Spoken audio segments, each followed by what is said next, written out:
Here's a pair of the Soundcore Q20i headphones. I'm going to show you how to pair and connect these directly to a Chromebook via Bluetooth.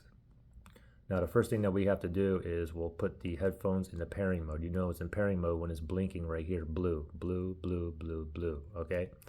So in case yours is not blinking blue right now, we're going to go ahead and manually put this in pairing mode, okay? So how you do that is first you just go ahead and turn off the headphones. Make sure it's off. Let me press and hold that power button for a few seconds.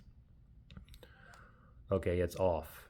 All right, now what I'm going to do with that power button again, I'm going to press, I'm going to hold it, I'm going to keep holding until the light here blinks blue. Okay, so power button here, the headphones are off. Press and hold, ready, go. Press and hold. Now keep holding and just wait. Still holding, wait till it turns blue, blinking blue. Still holding, now it's blinking blue. Now go ahead and let go. So now it's in pairing mode, it's blinking blue.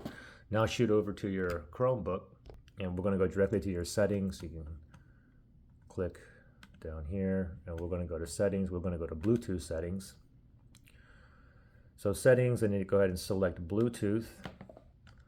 And now you want to make sure Bluetooth is turned on, toggled on right there. Then we're going to tap up here where it says pair new device. So select that. Now I see this line that's going across there. It's searching for devices that's in pairing mode that is near me, which is like 30 feet or so Bluetooth range. It's still in the pairing mode. It's blinking blue. It did found the Soundcore Q20i. Let's go ahead and click it. It says it's pairing.